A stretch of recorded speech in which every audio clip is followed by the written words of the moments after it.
I'm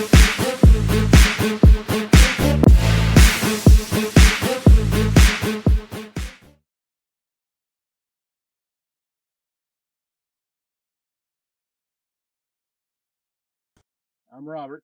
I'm Dave. I'm Phil. And this is Three Hoosier Brothers. We're just out Hoosiering today. Just taking a bit of a stroll out in our own neck of the woods with a little historical landmark. We decided Way to come early to, in the morning. oh, too early. Too early. You had any coffee yet? No, I haven't had any coffee. I haven't had any donuts. Man. But we decided to come to Markle Mill Dam in northern Vigo County, just outside of Terre Haute. It's the site of the first horizontal grist mill. No, water wheel grist mill. Oh, water wheel grist mill. Yeah. Basically, they make flour.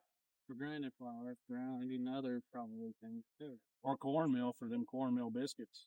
At least they did until 1938 when the place caught fire and they didn't rebuild it. The Biscuits didn't cook well. Originally, there was a log and stone dam before it was replaced with a limestone dam, and then in 1939, they came out and did the concrete dam. But not only are we here because of the historical value, it also has some sentimental value to us also because we used to come down here all the time. Morning. Howdy. I'm Robert. I'm Dave. I'm Phil. And this is Three Hoosier Brothers. And it's way too early in the morning, but we're here standing at the Markle Mill site. Which, when we were kids, we were just known it as Mill Dam. Our old mill. Depending on which one of us you talk to. Our old mill. It's a place where, growing up, we had a lot of fun. We used to fish here quite a bit, go swimming. It's slated, actually, to have the dam taken out this week on the night. It's kind of a sad thing for us because we have so many memories here and adventures. Yeah, it's been a huge part of our childhood since we were. I don't remember when we first came down. We were young. Morning. Howdy. I'm Robert. I'm Dave. I'm Phil. And this is Three Hoosier Brothers.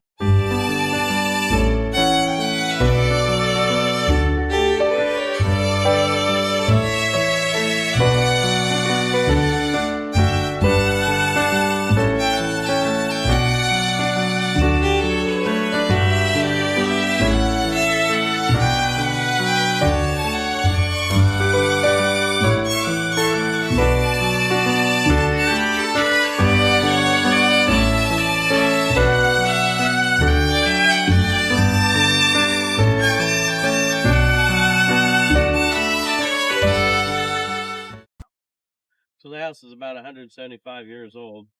The old mill itself was actually by fire in 1938.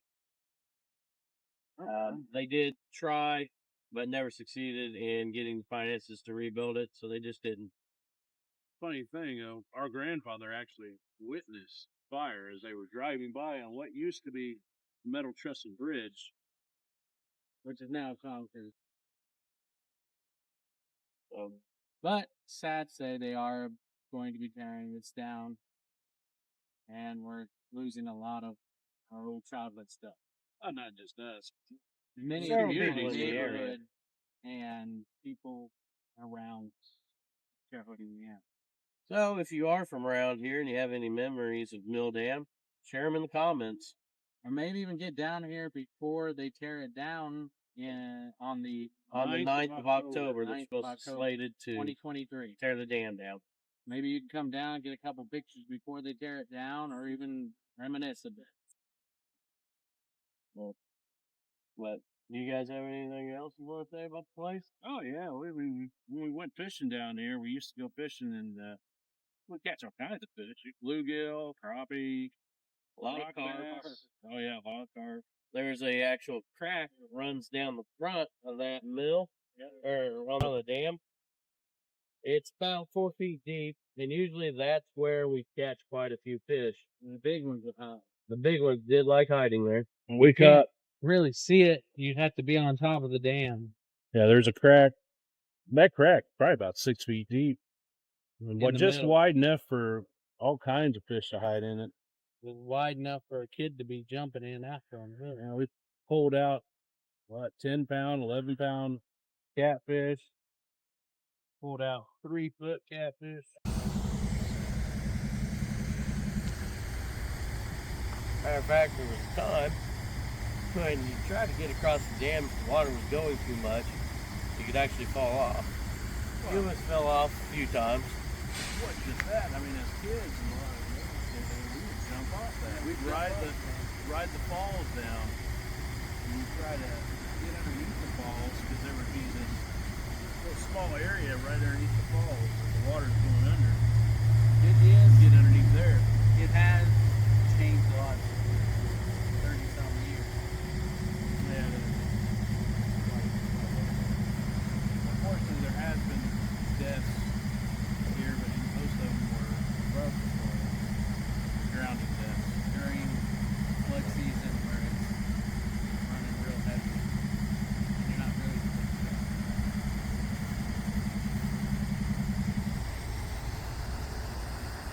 new deal to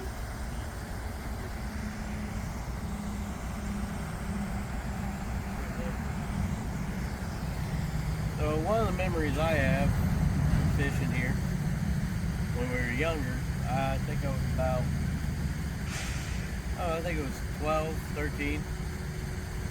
Me and Robert were down fishing. I'd actually come down the other side of the dam, got my legs stuck in between a bunch of rebar and concrete, cut my shin bone all the way to the bone. At that point, Robert came up, took a look at it, kind of washed it out. He wrapped my shirt around my leg, and we just continued fishing and swimming for the day till we got home. It was still a good day. It was a good day. You complained a lot, though. It hurt. I've got a father that loved to use iodine scrub. Yeah, our dad had iodine scrub that he'd gotten from an army surplus. That's what he used to clean my cutout before having to take me to the hospital. And the story I was talking about, Dad had to take me to the hospital. I had to get a tetanus shot, and they had to put 20-something stitches in my leg just to get me sewed back up. That's one of the memories I have of this place, besides all the fishing and stuff. And the swimming. All the girls we used to meet down here because this was the place. This is all before the internet. And, Yeah, this is a meeting place. and people staying home and not going outside doing stuff. Yeah, there was a time in history when people actually had to go outside and meet each other. You know, they had to actually go to a place of gathering, like schools or parks, you know, and actually meet people. Breathe some fresh air. You know, you might actually ride your bike without a helmet or knee pads or arm pads. I don't know. Being the last of Gen X, it was kind of nice. It was. But at the same time, we grew up. There's one of those things of Indiana.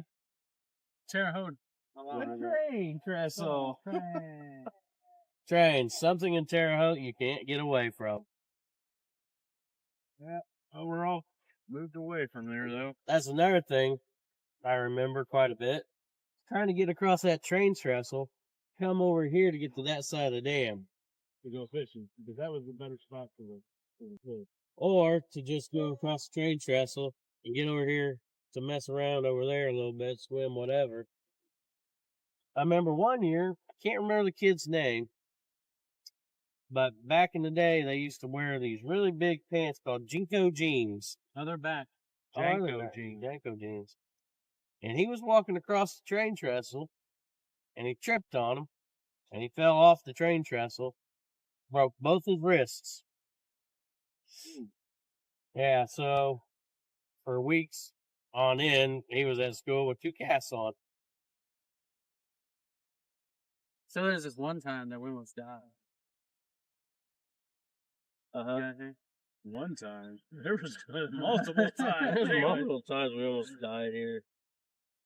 From falling off things to about getting hit by trains. Foot caught in the. Hey, what about your buddy John? Oh, yeah. Well, this was wintertime. One was we were coming across. We decided to have the great idea to walk across the frozen water, and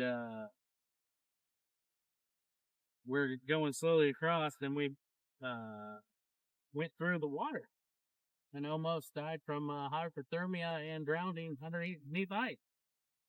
So you walked out on the thin ice. We walked out on the thin ice because we thought it was a great idea because we wanted to cross it. We didn't want to go on the train trestle. We decided, hey, let's try to go across. And it started breaking. It's faster, but I recall we were always told not to walk out on thin ice over water. Just because we're told not to do something doesn't mean we're not going to do it. That's true. We would do it anyways. But we touched the hot stove. Might as well try at least once to see what happens. You only live once. We did spend a lot of time down here from sun up to sundown. Oh, when multiple second-degree burns all over us. When the street light from came. What? From the sun. And during the summer. Yeah, we'd get so burnt we'd have blisters. Yeah.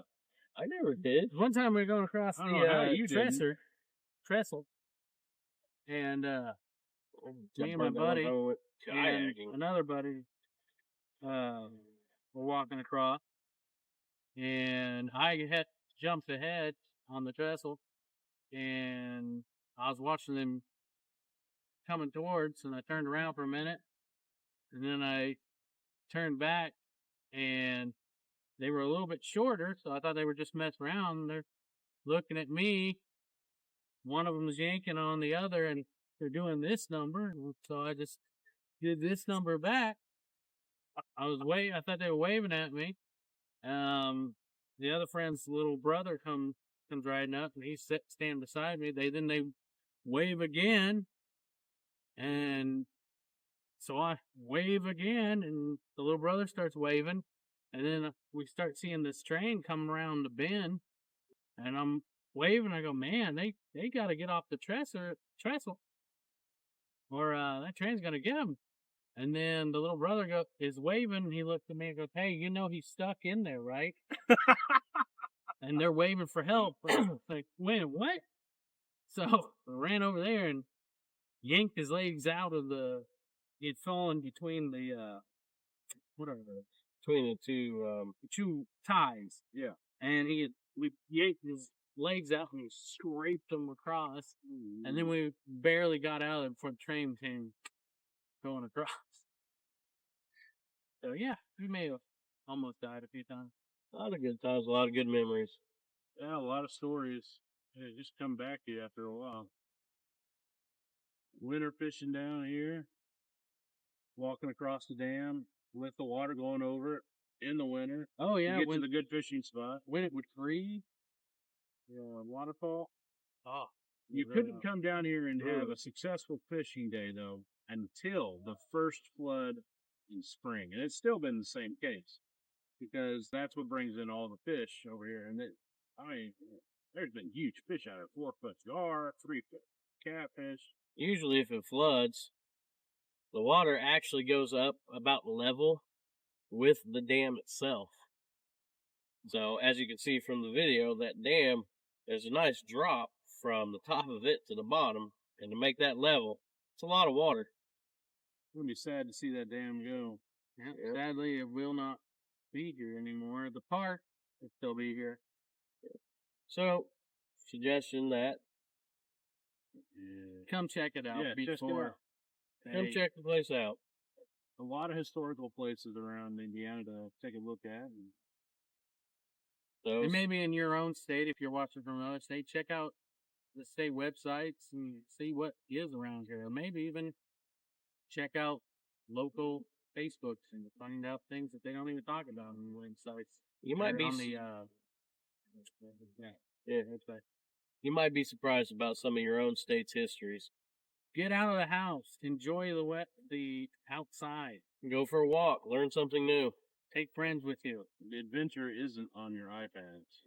So, for 3 Hoosier Brothers, I'm Robert. I'm Dave. I'm Phil.